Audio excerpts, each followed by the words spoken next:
예수께서 안식일에 밀밭 사이로 가실새 제자들이 시장하여 이삭을 잘라 먹으니 바리새인들이 보고 예수께 말하되 보시오 당신의 제자들이 안식일에 하지 못할 일을 하나이다. 예수께서 이르시되 다윗이 자기와 그 함께 한 자들이 시장할 때 한 일을 읽지 못하였느냐. 그가 하나님의 전에 들어가서 제사장 외에는 자기나 그와 함께한 자들이 먹어서는 안 되는 진설병을 먹지 아니하였느냐. 또 안식일에 제사장들이 성전 안에서 안식을 범하여도 죄가 없음을 너희가 율법에서 읽지 못하였느냐. 내가 너희에게 이르노니 성전보다 더 큰 이가 여기 있느니라. 나는 자비를 원하고 제사를 원하지 아니하노라 하신 뜻을 너희가 알았더라면 무죄한 자를 정죄하지 아니하였으리라. 인자는 안식일의 주인이니라 하시니라. 아멘. 오늘 말씀의 제목은 8절에 있는 것처럼 인자는 안식일의 주인이니라라는 제목으로 말씀을 나누기를 원합니다. 이 12장에 들어오면은 바리새인들이 보다 더 적극적으로 예수님을 정죄하고 판단하고 예수님을 죽이려고 하는 그런 행동이 아주 노골적으로 드러나는 이런 이 장면이 마태복음 12장에 두드러지게 나타나게 됩니다. 그러나 예수님의 이런 예수님을 향하여 바리새인들의 이런 태도, 이런 태도들이 있을 때마다 오늘 저와 여러분들에게 많은 유익이 돼요. 왜냐하면 이런 질문, 이런 어떤 예수님의 아주 난감하게 하는 그런 질문들을 또 그런 말들을 함으로 예수님의 그런 답변을 통하여 하나님의 지혜를 엿볼 수 있고 성경의 핵심의 내용들을 저와 여러분들이 더욱더 깨달을 수 있기 때문에 그래요. 바리새인들이 이렇게 악역을 안 해주면 정말 이 너무나도 귀한 생명의 이 말씀이 성경에 기록되질 않아요. 그래서 여기 오늘 지금 안식일을 범했습니다, 이런 말을 해야 안식일의 의미가 뭔지를 주님이 알려주는 거예요. 심지어는 안식일날 병든 자를 고쳐요. 그러니까는 예수를 어떻게 우리가 죽일까? 거기 보면은 14절에 12장 14절에 우리 죽일까 의논을 해요. 그러니까 우리 주님의 또 답변의 말씀이 또 구약에 있는 아주 그 생명의 말씀이 또 전파되게 돼요.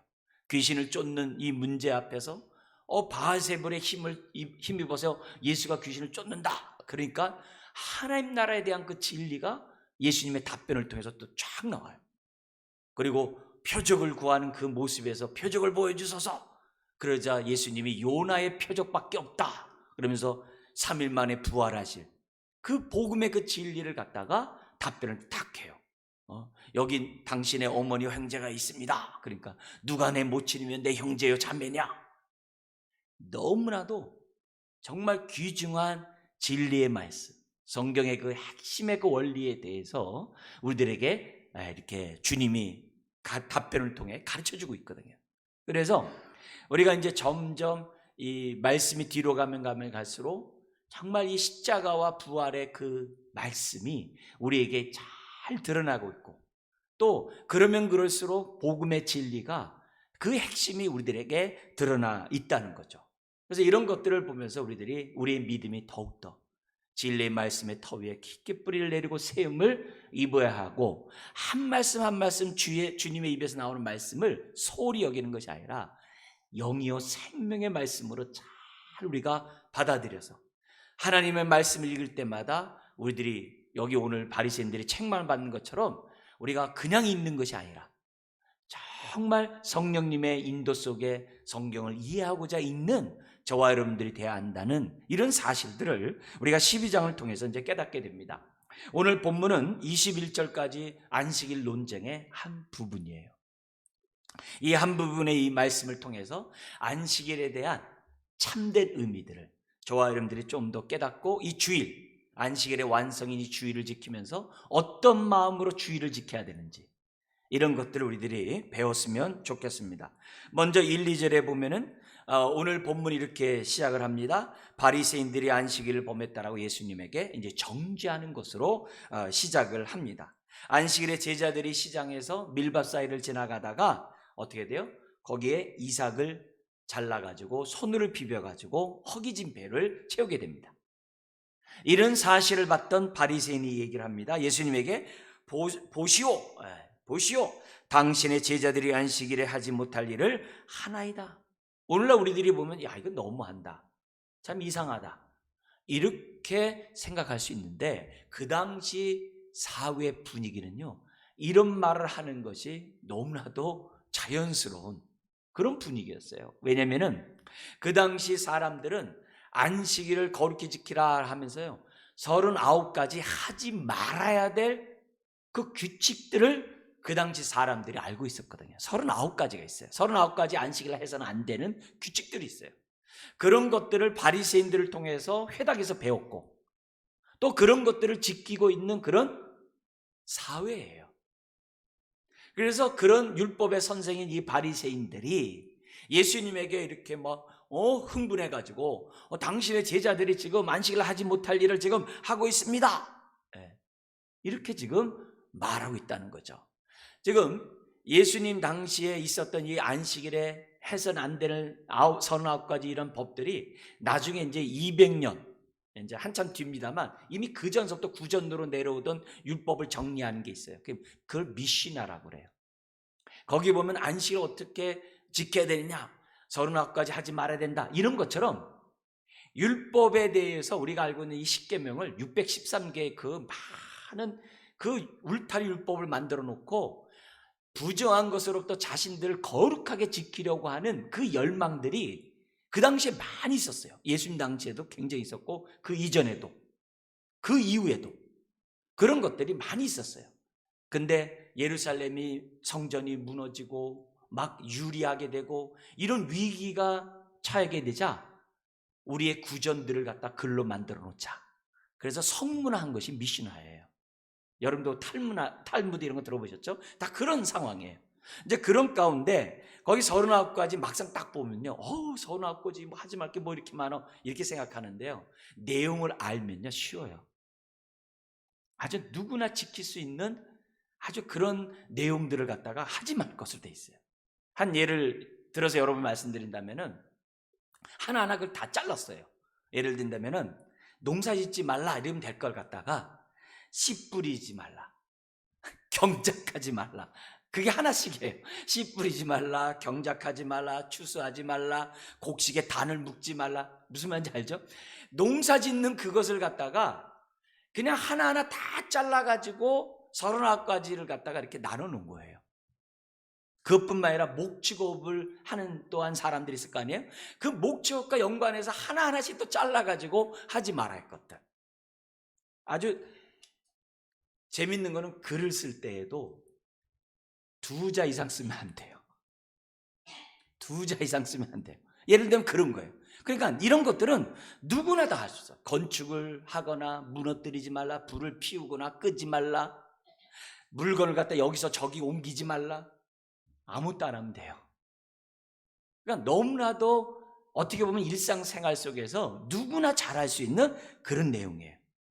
이런 사회에서 제자들이 안식일날 손을 가지고 밀밭에서 이삭을 잘라가지고 비벼서 입에 넣으니 먹은들 그게 얼마나 배부르겠어요. 그냥 책 잡고자 하는 이런 모습이죠. 그래서 하지 말라는 그 근거에서 보면은 제자들의 그 모습을 바리새인들은 추수행위와 탈곡행위로 봤다는 거예요. 그러니까 너무나도 이상하죠. 그러나 그 당시 사회가 그랬다는 것을 우리들이 이해하는 것이 중요해요. 여러분, 그러나 우리 주님은 정말 종교가 뭐냐는 거죠. 종교가 사람들로 하여금 이렇게 막 두려움에, 그 정죄함에 이렇게 가두면서 그런 우울한 가운데 하는 것이 종교냐 이게요. 그게 신앙이냐 이게요. 아니라는 거죠. 항상 우리 주님이 하시는 말씀을 보면은 신앙은, 종교는 사람에게 유익과 행복과 자유와 기쁨을 줘야지, 그것이 종교의 의미가 있고 신앙의 의미가 있는 것이지, 그렇지 않고 막 이렇게 그 당시 바리새인, 또 그 당시 유대 사회처럼 사람들에게 무거운 짐을 짊어지는 것은 종교가 아니라는 거죠. 이미 우리는 11장 28절부터 30절에서 참된 종교가 뭔지 우리가 보여줬어요. 참된 신앙이 거기 뭐라고 되어 있어요?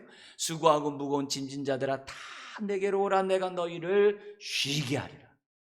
종교에서 기본적으로 가져야 될 것은 쉼이거든요. 쉼이거든요. 그리고 나는 마음이 온유하고 겸손하니 나의 멍에를 메고 내게 배우라. 그래서 우리가 제자 훈련하는 거 아니에요? 주님께 배워야 돼요. 그래서 뭐라고 그러냐면은 그리하면 너희 마음이 쉼을 얻으니. 주님을 알아가면 지식 속에 살아가고 말씀에 순종하면 순종할수록 쉼이 있다는 거예요. 그래서 뭐라 하냐면은 이는 내 멍에는 쉽고 내 짐은 가벼움이라. 그래서 우리가 목사의 직분이 나에게 쉼을 안 주고 목사의 이 타이틀이 사역이 나에게 쉼을 안 주면 의미가 없는 거예요. 여러분도 여러분의 직분이 여러분에게 얽어매는 그런 짐이 아니라 여러분에게 뭐예요? 기쁨을 주고 쉼을 줘야지 여러분들이 제대로 신앙생활하는 거예요. 예수 안에서 참된 신앙을 갖는 거라는 것을 우리에게 보여주는 거예요. 그러니까 이런 모습에서 안식일의 주인이신 주님이 이 말을 딱 들으면 어떻게 해야 돼요? 기가 막히겠죠. 사실 정작 바리새인은 안식일날 안식해야 되는데 책 잡으려고 제자들을 따라가고 예수님을 따라가고 있으니 그들 스스로가 안식일을 범하고 있는 그런 행동을 했음에도 불구하고 다른 사람의 눈에 튀는 보면서도 자기 눈에 있는 들보를 보지 못하는 그 바리새인들, 그런 사람들을 보면서 우리 주님이 말씀을 한 게 오늘 본문이에요. 여기 보면은 이 말씀의 이제 논증이 하나로 이루어집니다만 이해를 돕고 또 이 시간에 좀 더 내용을 갖다가 보다 더 선명하기 위해서 세 개로 나눠서 여러분들에게 이 주님의 답변을 좀 나누려고 합니다. 첫 번째 답변이 3절부터 6절에 있어요. 두 개 읽지 못하였느냐가 반복했어요. 읽지 못하였느냐? 첫 번째 읽지 못하였느냐가 3절 4절에 있습니다. 3절 4절 우리 한번 읽어볼까요? 예수께서 이르시되 다윗이 자기와 그 함께한 자들이 시장할 때의 한 일을 읽지 못하였느냐? 그가 하나님의 전에 들어가서 제사장 외에는 자기나 그 함께한 자들이 먹어서는 안 되는 진설병을 먹지 아니하였느냐? 너 이런 거 읽지 않았느냐? 바리새인이라면 당연히 읽었겠죠. 다윗이 사울 왕의 정말 그런 추격이죠. 다윗을 죽이려고 하니까 그를 따르는 그러한 일행과 함께 도망가게 돼요. 그래서 너무 시장한 그런 나머지, 그리고 거기에 이제 그 골리앗을 죽였던 이제 칼이 있었거든요. 그러니까 이제 그런 것들이 있는 그 장소로 지금 뭐냐면 성전으로 이제 도망가게 됩니다. 그러니까 너무 배고픈 이런 상황에서 지금 뭐냐면 제사장만 먹을 수 있는 진설병을 다윗과 그의 일행이 먹습니다. 그 일행이 먹을 때도 조건이 있었어요. 거룩했느냐, 이런 모습의 그런 질문들이 있습니다만 그건 생략되고, 어쨌든 이 다윗은 그 진설병을 훔쳐먹은 게 아니에요. 무력으로 강제로 먹은 게 아니에요. 중요한 거는 그 당시 대제사장인 아비아달이 줘서 먹었어요. 그러니까 오늘날로 얘기한다면 이 제사장은요, 오늘날 굉장히 혁신적인 제사장이에요. 제사장만 먹는 진설병을 다윗에게 줄 정도로 성경에 아주 통달한 사람이에요. 하나님의 마음을 헤아리고 행동했던 사람인 것을 우리에게 보여줘요. 그래서 여기에 대해서 하나님이 아비아달을 책망하거나 다윗을 책망한 적이 없어요. 없어요. 없어요. 굉장히 중요한 거예요. 왜 그러냐? 그 당시 상황에서는 제사, 율법의 규례보다도 사람의 생명이 우선이었던 거예요. 다윗이 그 순간에 먹지 않으면 안 되는 생명이 위급한 그런 상황이에요. 더 이상 허기져서 도망가기도 힘들고 도망가더라도 너무 배고파서 죽을 수 있는 그런 상황이에요. 그러니까 이런 상황에서 아비아달이 딱 판단해가지고 해석을 하고 지금 뭐예요? 다윗과 그 사람들에게 제사장만 먹는 진설병을 줬다는 거죠. 이 진설병이라는 개념은 뭐냐면 하나님의 얼굴을 이스라엘 12지파 모든 백성에게 늘 향하게 하옵소서라는 상징으로 지금 뭐냐면 진설병을 만들었어요. 모양은 바깥에 있는 번제단에 그 모양에 따라 이렇게 뿔을 갖다가 사각의 뿔을 만들어 가지고 이렇게 싼 떡이 이 진설병이에요. 그래서 항상 이스라엘 백성이 하나님을 향하여 정말 얼굴을 향하고 있고, 하나님 또한 자기 백성에게 얼굴을 향한다는 의미에서 진설병을 해놓은 그런 거예요. 잠깐 여러분들의 성경 얘기를 좀, 우리 일부 예배 시간이니까 제가 좀 더 얘기한다면은 24 반차에 따라서 4명씩 일주일간 제사장들의 교대를 합니다. 성전을 섬기러 24 반차에 따라서 제비 뽑고 4명이 교대를 해가지고 이 제사를 성전에서 섬깁니다. 4명이 안주가. 근데 안식일마다 이 교대하면서 진설병을 갖다 이렇게 12덩어리를 바꿉니다. 바꾸는데 2명이 한 조가 돼가지고 6개씩 섬겼던 사람이 그 6개씩 들고 나올 때 그 순간에 단 1초라도 공백이 있으면 안 돼요. 그 바꾸는 시간에 새롭게 4명이 6개씩 가지고 딱 빼놓는 순간에 딱 교체를 해야 돼요. 그 옆에 향을 피우는 향이 있는데 나머지 2명은 그 향을 갖다 바꿨다가 그걸 갖다 탁 교체를 해야 돼요. 그렇게 해요. 그리고 나서 그 12덩어리 중에 반은 3덩어리씩은 대제사장한테 줘요. 왜냐하면 대제사장과 그의 또 여러 가지 가치 있는 식솔도 있지 않습니까? 대제사장에게 줘요. 그리고 나머지 그 3개씩 6개가 생기잖아요. 근데 그 6개를 갖다가 먼저 일주일 동안 성전을 섬겼던 그 4명의 제사장들이 그걸 갖다가 3개를 가지고 먹고, 물른 것 중에 3개를 먹는 거예요. 나머지 6명은 4명은 어떻게 돼요? 그 3개를 갖다가 먹는데 어디서 먹어야 되느냐? 그 진설병의 모습이 번제단의 모습과 똑같다 그랬잖아요. 번제단에서 꼭 먹게 돼 있어요. 먹게 돼 있어요. 한 주간 동안 섬겼던 사람은 남쪽에서 그걸 먹고, 새로 들어간 사람은 북쪽에서 먹는다는 얘기는 성전과 가까이 있는 데서 그걸 먹는다는 얘기예요. 그런 식으로 이 진설병에 대해서 굉장히 소중하게 여기면서, 왜냐면 거기 신앙의 의미가 있어요. 근데 요것을 하는 히브리인들의 해석이 있어요. 이 해석이 뭐냐면은, 제사장들이 성전에서 진설병을 먹는다는 것은 하나님이 레위인과 제사장들을 먹이시고 입히시는 그들의 기업이 되신다는 사실을 보여주는 사건으로 해석한다는 거예요.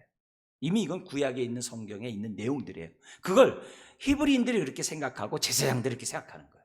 왜냐하면 레위 사람들은 하나님이 먹이고 입히셨잖아요. 그죠? 그 가운데 제사장이 있었잖아요. 제사장 또한 뭐냐면 하나님이 먹이시고 입히신다고 하는 그런 의도 속에서 히브리인들이 이 본문을 설명하고 있는 거예요. 그랬을 때 그 진설병, 제사장만 먹는 그 진설병을 가지고 지금 어떻게 돼요? 다윗에게 줬고, 제사장을 옮기는 일이 안식일법에 의하면 어떻게 돼요? 안식일을 범한 거죠. 왜요? 짐을 옮기지 말라 그랬잖아요. 짐을 옮기지 말라고 했는데 진설병을 옮겼다는 얘기는, 더구나 번제단까지 옮겼다는 얘기는 뭐예요? 안식일을 범했잖아요. 그러나 진설병을 옮긴 것에 대해서 그 당시 유대인들은 안식일을 범했다라고 생각하는 사람은 아무도 없었어요. 이해되시죠? 그 상황은 바리새인도 잘 알아요. 예수님의 제자들도 잘 알고요. 예수님을 따라다니는 무리들도 다 잘 알아요. 진설병을 옮겨도 안식일을 범한 것이 아니라는 것. 더구나 우리 뒤에서 또 얘기하겠습니다만, 제사를 드리는 행동이 다 뭐예요? 각을 뜨고 제사를 드린다는 자체가 다 뭐예요? 다 노동이잖아요. 근데 안식일에 제사를 드렸잖아요. 그러나 성전 안에서 행하는 그 모든 것들은 다 뭐예요? 노동이 아니었거든요. 그걸 바리새인도 알고 있고 제자들도 알고 있고 유대인이라고 한다면 누구나 다 알고 있는 상황이에요. 지금 그 상황을 우리 주님이 다 아시고, 첫 번째 얘기가 뭐냐면 읽지 못하였느냐? 진설병을 갖다가 다윗이 먹지 않았느냐? 두 번째 읽지 못하였느냐가 뭐냐면 5절에 있어요. 뭐라냐면, 또 안식일에 제사장들이 성전 안에서 안식을 범해도 죄가 없음을 너희가 율법에서 읽지 못하였느냐? 다 알죠? 다 알고요. 성전에서 많은 일들, 왜요? 제사를 드려야 되거든요. 많은 일들을 해도 그것은 안식일을 범한 것이 아니라는 것을 너희가 읽지 못했느냐? 이렇게 얘기를 하는 거예요. 거기서 이제 바리새인들이 깜짝 놀랐겠죠. 맞아. 알지만 지금 이 상황에 적용한다는 것은 그들이 있을 수가 없는 거죠. 그러니까 예수님이 이렇게 말씀하신 다음에 이렇게 말씀하신 이유를 의미심장하게 6절에 얘기를 합니다. 뭐라면 내가 너에게 이르노니 성전보다 더 큰 이가 여기 있느니라. 성전보다 더 큰 이가 여기 있다. 이게 무슨 말이지? 바리새인들은 놀랬겠죠? 제자들도 이 말을 다 깨달을 수는 없겠죠.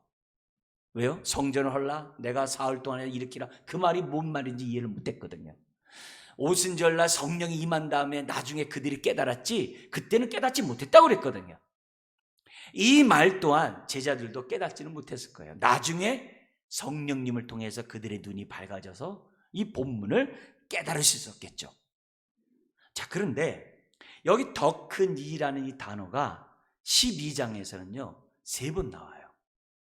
여기에 한 번 나오고 뒤에서요 표적을 보여달라고 하는 그 바리새인을 향해서 예수님이 요나보다 더 크니 솔로몬보다 더 크니라고 하면서 이 똑같은 표현을 써요. 우리가 더 크다라고 얘기해서 이것이 꼭 외형적으로 몸집이 크고 외형적인 그것이 크다는 것만을 의미하지 않는 걸 알잖아요. 그잖아요? 그죠? 당연히 우리가 알잖아요. 그만큼 크다는 것은 그만큼 때로는 힘이 될 수도 있고 능력이 될 수도 있고 지혜일 수도 있고 영향력이 클 수도 있고 여러 가지 의미가 있는 게 크다는 이런 표현이잖아요. 그럼 여기서 크다는 의미가 뭘까요? 성전보다 더 크다는 의미가 뭐냐 이게요. 그는 예수님이 우리에게 해석해 주시고 말씀하신 것 따라 해석할 수밖에 없겠죠. 그러면 성전보다 더 크다는 얘기는 다른 게 아니에요. 성전의 기능에 있어서 가장 핵심적인 기능이 뭐죠? 우리가 얘기한다면 죄 사함을 위한 제사겠죠. 그죠? 우리의 죄를 용서해 달라고 하는 그 속죄 제사가 가장 큰 제사에 있어서 핵심 요소겠죠. 근데 이 마태복음 초대 교회에서는 1년 동안 성경을 읽는, 그리고 그 1년 동안 성경 공부를 하는 그런 교육의 목적으로 마태복음이 기록되었다라고 해석하는 신학자들이 많아요. 우리는 히브리인들이 아니기 때문에 지금 여러분들에게 제가 말씀드린 내용이 저게 뭐지? 이렇게 생각할 수 있어요. 근데 구약의 유대인들은, 오늘날 유대인들도 마찬가지예요. 모세오경을 1년 동안 꼭 한 번 예배 시간에 읽고 말씀을 듣게 돼 있어요. 거기에 익숙했던 기독교인, 유대 기독교인들은 거기에 착안을 해가지고 모세오경의 완성인 마태복음, 예수님의 그 가르침을 완성하는 의미에서 1년 동안 성경 말씀을 배우는 그런 방법을 마태복음으로 했어요. 그래서 모세오경과 같이 마태복음을 읽었다는 거예요. 이해되죠? 그래가지고 거기에 그 교회력에 따지면은 요 12장이 어느 때냐면요, 대속죄일 때예요. 그건 목사인 제가 연구하는 것에서 말씀드리는 거고, 그 대속죄일이에요. 만약에 그것이 맞다면 대속죄일이 어떤 날이에요? 1년에 하나님 앞에 우리 죄를 갖다가 정말 속함을 받기 위해서 정말 엄청나게, 정말 이 어떻게 보면은 마음과 뜻과 정성을 다 해가지고 지키는 날이 대속죄일이에요. 근데 그 대속죄를 가장 거창하게 진행하는 곳이 어디예요? 성전이거든요. 그러면 예수님이 성전보다 더 크다는 의미는 뭐가 될까요? 대속죄일 날 우리의 죄를 위하여 드리는 그 제사를 완성한 자가 나라는 거예요. 이해하셔야 돼요. 그래서 예수님은 성전 안에서 이루어지는 죄사함의 사건을 성전 바깥에서 어떻게 돼요? 네 죄가 사함받았니라고 선언하시는 거예요.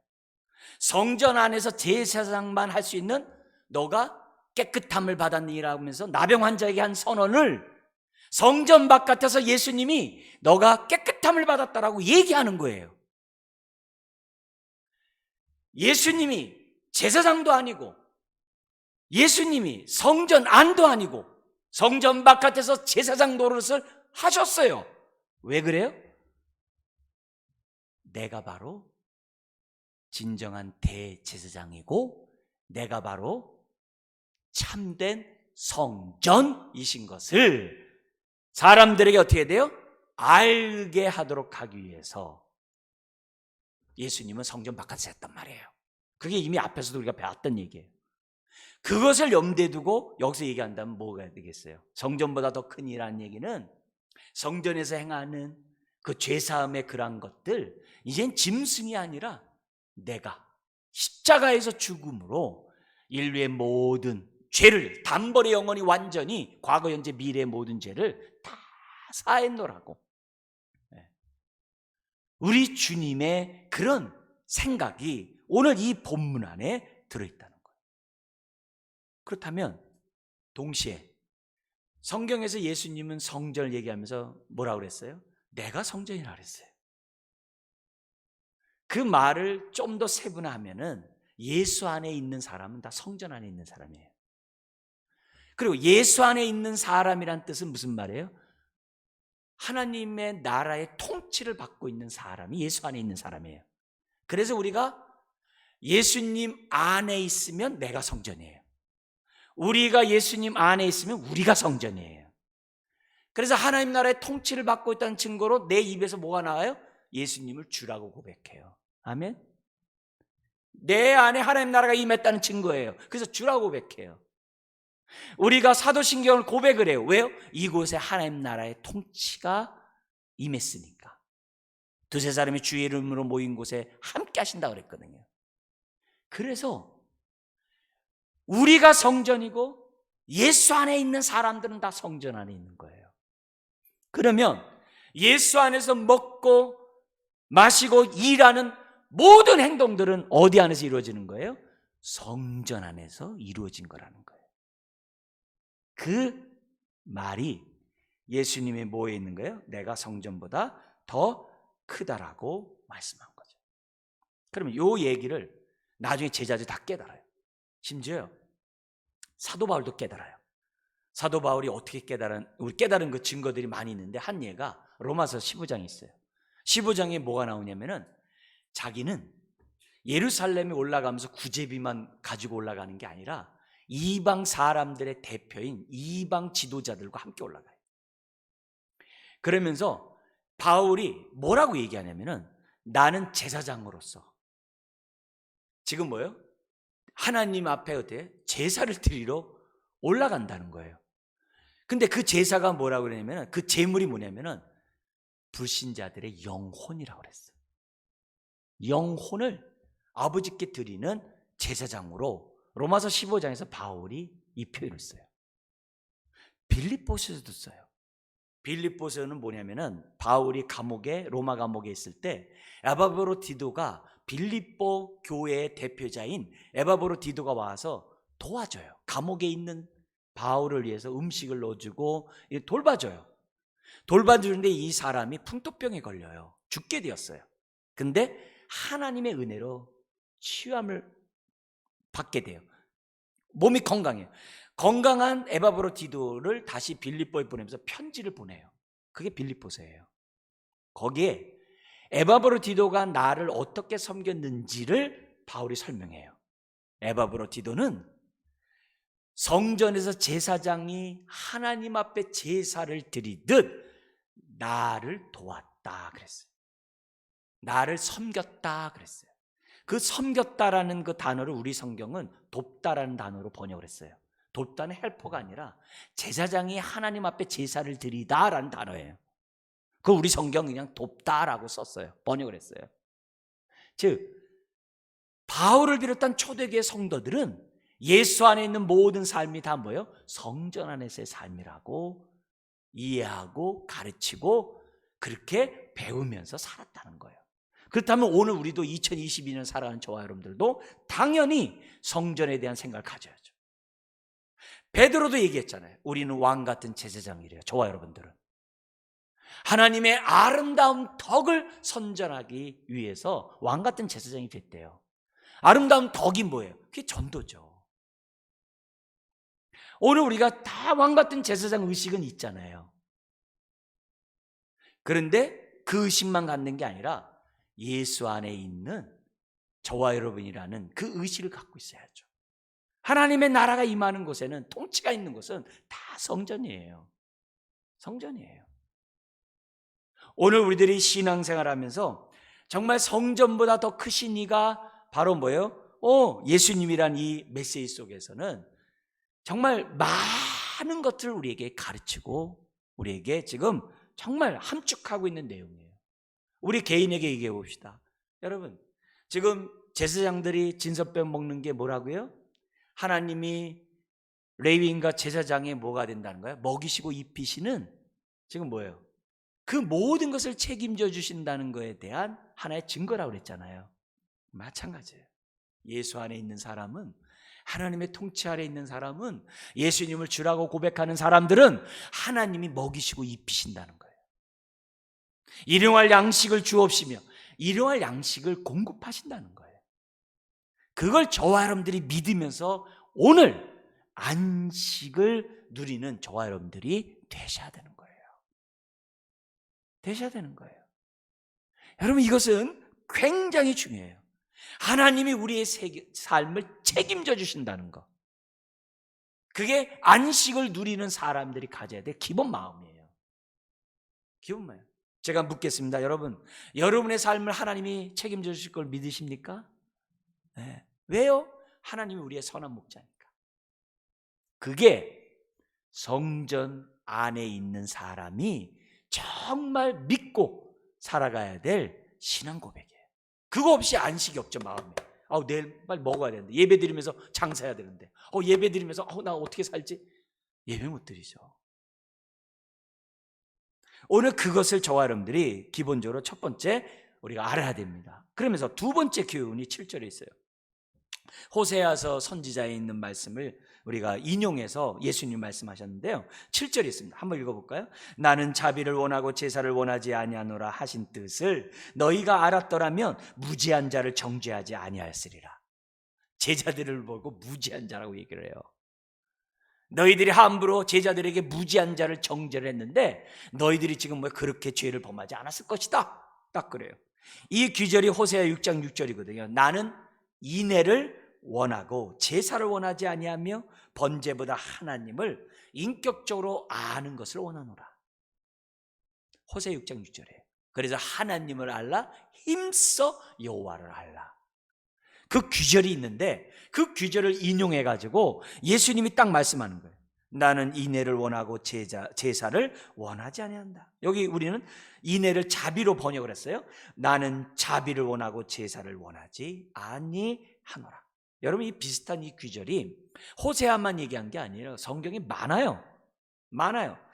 우리가 기본적으로 여러분들에게 말씀드린다고 한다면, 우리 사울 왕이 자기가 사무엘이 오지도 않는데 제사를 드렸던 이런 사건 있잖아요. 그것 때문에 왕의 폐위가 되잖아요. 왕으로부터 제외가 되는데, 그때 한 말이 있어요. 사무엘이 이르되 여호와께서 번제와 다른 제사를 그의 목소리를 청종하는 것을 좋아하심 같이 좋아하시겠나이까?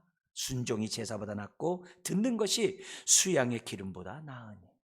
네. 거기서도 이 사상이 나와요.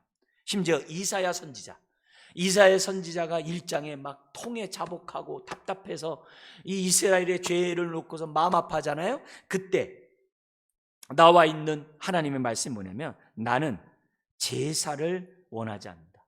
오히려 선행을 배우며 정의를 구하며 학대받는 자를 도와주며 고아를 위하여 신원하며 과부를 위하여 변호하는 것을 원한다.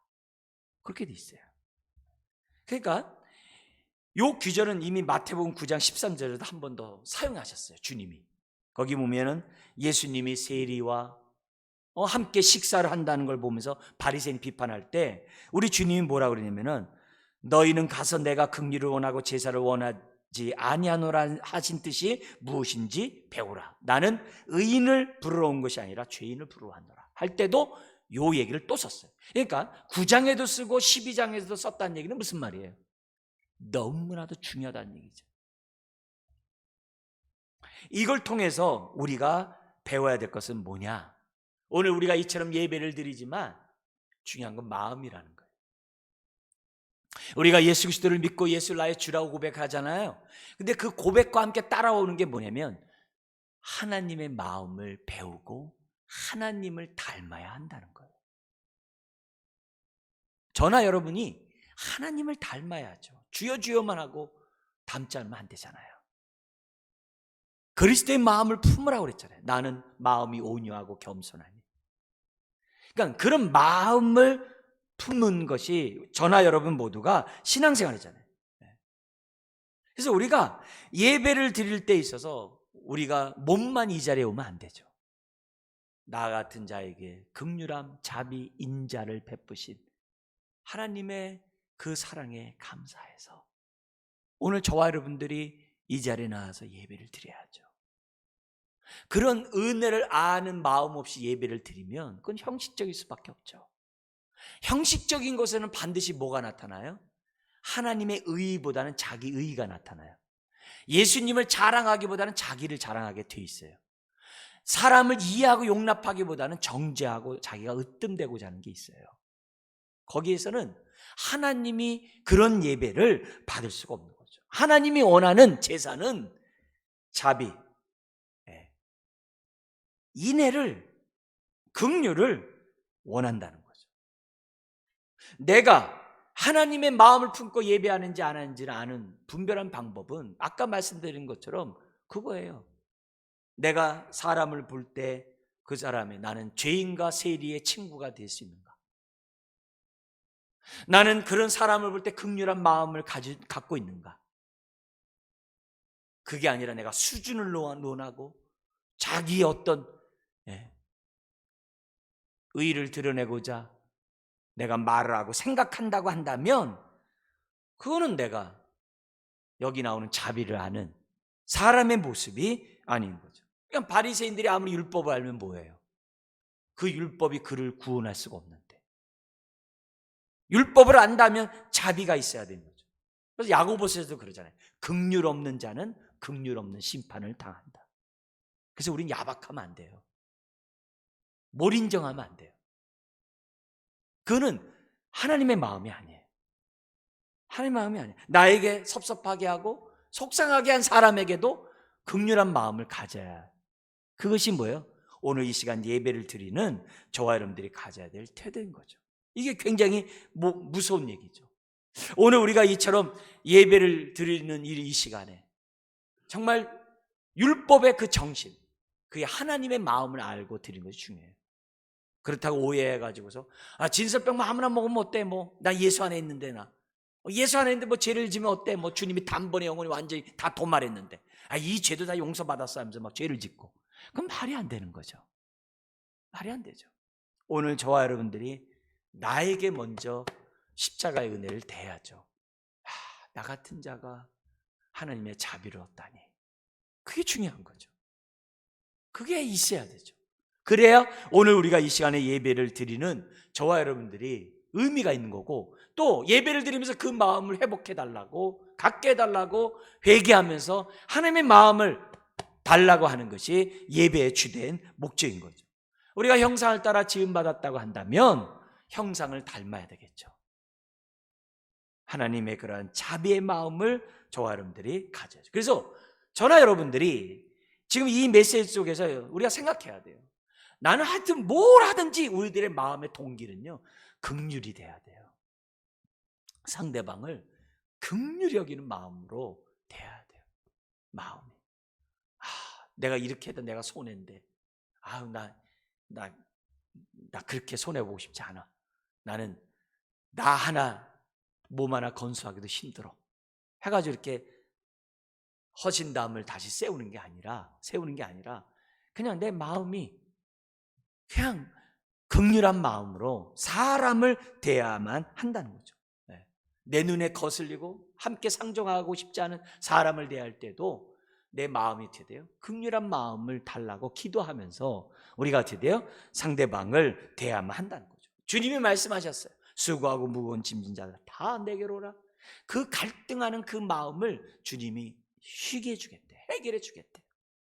막 그냥 사람 앞에 이렇게 긍휼한 마음을 갖고 싶지 않은 그런 그 복잡한 마음도 주님 앞에 오면요, 다 쉼을 얻게 해주겠대요. 마음의 여유를 갖게 해주겠대요. 긴장과 스트레스 속에서 살아가는 게 아니라 사랑으로 사람들을 대할 수 있도록, 오래 참음으로 대할 수 있도록 하나님이 우리의 마음을 주관해 준다는 거예요. 자, 그러면서 세 번째가, 물론 이 8절은 왜냐하면이에요. 왜냐하면이라기 때문에 7절 8절과 연관되어 있는 그런 문장이지만 교육상 우리 교훈을 삼고자 세 번째로 나눠서 얘기를 합니다. 뭐라 그러냐면은 또다시 예수님이 누구인지를 여기서 딱 강조해요. 뭐라 그러냐면 왜냐하면 인자는 안식일의 주인이라. 여러분, 안식일의 논쟁은요, 안식일의 주인이신 예수님이 말씀하면 끝이십니다. 그죠? 율법을 주신 분이 누구예요? 하나님이시잖아요. 근데 율법을 주신 그 하나님이 율법의 정신을 말하면 그게 끝이에요. 더구나 하나님이 어떻게 해야 돼요? 세상을 창조할 때 혼자 창조하지 않았잖아요. 삼일체 하나님이 창조하셨잖아요. 안식일을 제정할 때도 삼일체 하나님이 하신 거고, 우리를 구원할 때도 삼일체 하나님이 하셨잖아요. 그러니까 안식일의 주인이 예수님이 되는 거고 율법의 주인이 예수님이 되는 거예요. 그러니까 예수님이 어떻게 돼요? 율법을 다 이뤘도다. 다 완성했다. 그러면 예수님의 가르침에서 뭐예요? 진리가 나오는 거예요. 예수님이 안식일의 주인이다 라고 딱 얘기하면 안식일의 참된 의미는 예수님의 입에서 나오는 말씀에서 우리가 찾아야 되는 거죠. 안식일의 주인으로서 예수님은 우리에게 뭐예요? 참된 안식을 주시기 위해서 오신 거예요. 그게 11장 28절에 30절에 있는 거잖아요. 바로 그 앞구절에 있잖아요. 우리에게 참된 안식. 그래서 누구든지 예수 앞에 나오면 안식이 있어요. 예수 안에 거하면 안식이 있어요. 우리가 왜 주님의 마음을 본받고자 합니까? 왜 온유와 겸손하신 그 마음을 본받고자 합니까? 안식을 얻기 위하여. 왜요? 그 마음에만 안식이 있거든요.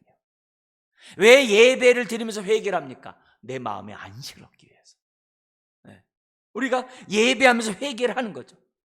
왜 말씀을 들으면서 하나님의 말씀을 배웁니까? 그래야 마음에 안식이 있고. 왜 순종합니까? 그래야 진정한 안식이 있기 때문에. 왜 헌신합니까? 그럴수록 우리가 안식을 누리니까. 왜 자기 십자가를 지고 주님을 따라가요? 그래야 안식이 우리 안에 주어지니까. 여러분, 오늘 우리 안식일의 주인이신 주님이 참된 안식을 누리기 위해서는 우리의 마음에서부터 정말 자비를 원하고 제사를 원치 않는 이 마음을 갖는 데서부터 저와 여러분들이 정말 신앙생활을 한다는 거, 예배해야 한다는 것을 우리에게 보여줘요. 자, 근데 여기 안식일의 주인이 예수님에 대해서 이의를 제기할 사람 아무도 없죠. 근데 여기 인자라는 단어에 의미가 또 있어요. 뭐냐면은 이 인자 속에는 저와 여러분도 들어가 있어요. 이 인자 속에. 이 인자라는 이 단어가 이 성경에 굉장히 많이 나와요. 예수님 자신에게 인자를 많이 써요. 예수님 자신도 나는 인자라고 그래요. 인자가 온 것은 섬김을 받으려 함이 아니라 도리어 섬기러 오셨다 했을 때도 인자라고 자신 썼어요. 근데 이 인자가 사람에게도 써요. 그럼 사람이라고 해석하는 게 합당하냐? 똑같은 이 말씀을 기록한 마가복음이 있어요. 그 마가복음에는요 이렇게 기록되어 있어요. 뭐라고 되냐면요, 2장 27절 28절 이렇게 되어 있습니다. 또 이르시되 안식일이 사람을 위하여 있는 것이요 사람이 안식일을 위하여 있는 것이 아니니 이러므로 인자는 안식일에도 주인이니라 라는 규절이 있어요. 그래가지고 요 규절을 히브리인들은, 그러니까 유대 그리스도인들의 그 해석을 보면요, 요 인자를 사람으로 해석을 해놨어요. 우리가 볼 때는 말 같지 않는다 이렇게 생각할 수 있어요. 근데 미시나가 아까 있다 그랬죠? 구전율법을 성문한 게 미시나가 있다 그랬잖아요. 거기에 39가지 하지 말아야 될 안식일법도 있다 그랬잖아요. 그 미시나에 요마라는 거길 보면은 이렇게 돼 있어요. 너희가 안식일의 손에 너희가 안식일의 손에 달려 있지 않고 안식일이 너희 손에 달려 있도록 하라 이렇게 돼 있어요. 그러면서 안식일의 주인이 사람인 것을 히브리인들은 그렇게 해석해 왔던 거예요. 그래서 유대 그리스도인들이 이 본문을 사람으로 해석을 해요. 마가복음에서도 그 해석의 실마리가 있잖아요. 그러니까 우리는 뭐냐면 두 가지 의미로 해석합니다. 안식일의 주인이 주님인 것은 당연하죠. 그런데 예수 안에 있는 저와 여러분들도 뭐라는 거예요? 안식일의 주인이 돼야 한다는 거예요. 그러면 주인이 돼야 한다는 말은 무슨 말일까요? 안식일을 수동적으로 마지못해 무거운 짐을 지듯이 안식일을 지키지 말라는 거예요. 주인은요 자원함으로 항상 일합니다. 주인은요 능동적으로 일합니다. 주인은요 먼저 일합니다. 주인은 항상 그 마음에 따라서 일을 합니다. 그죠?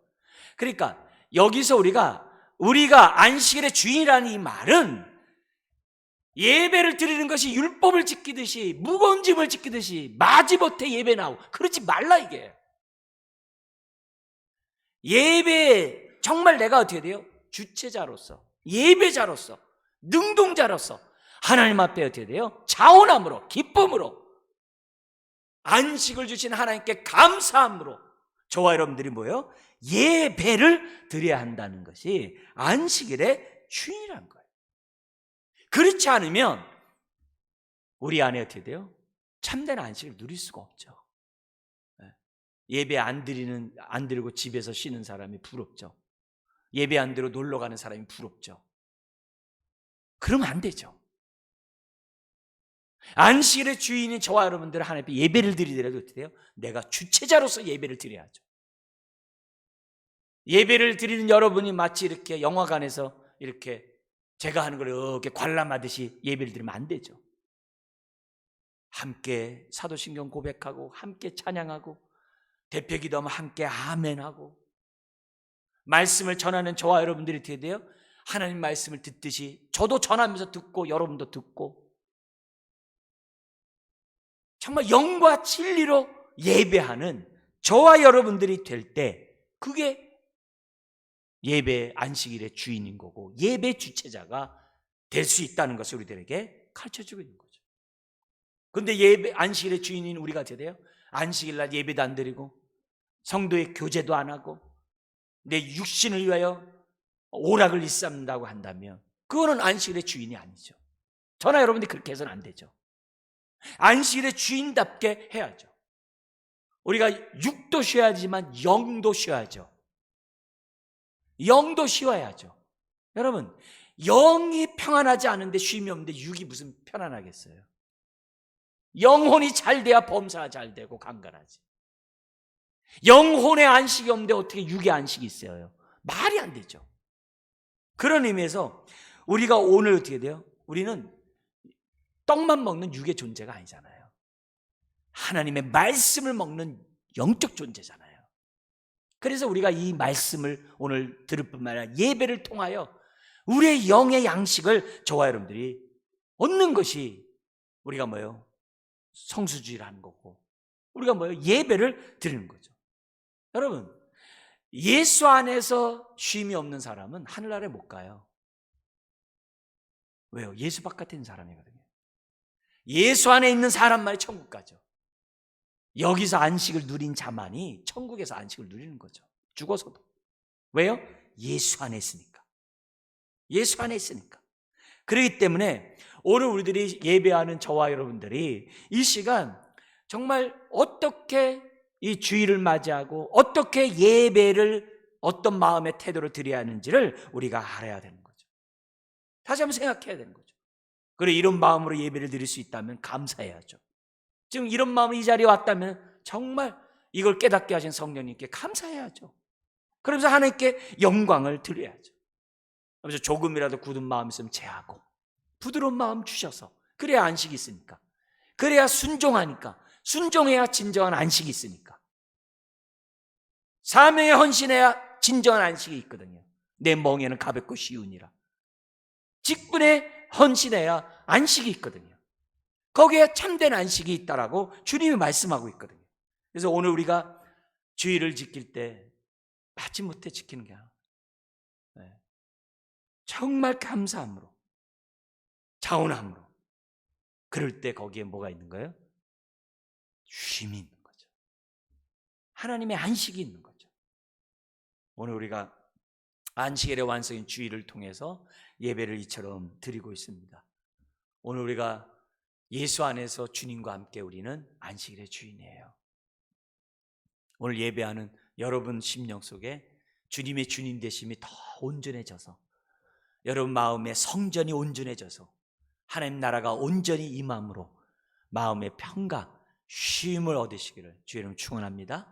그리고 주님의 말씀에 따라 순종하고 특히 자비를 베풀므로 진정한 안식을 누리는 저와 여러분들 되시길 주의 이름으로 축원합니다. 기도하겠습니다. 하나님 아버지, 주여 진리를 알지니 진리가 너희를 자유케 한다 했습니다. 오늘의 말씀을 통하여 어떻게 예배하며 어떻게 주일을 지켜야 되는지 주여 우리가 분별하게 하시고 깨닫게 하시고 주여 이 말씀대로 살아가는 자녀들 되게 하여 주옵소서. 주여 오늘의 말씀이 우리의 마음에 우리의 삶에 응하도록 역사하여 주옵소서. 예수님의 이름으로 기도드리옵나이다.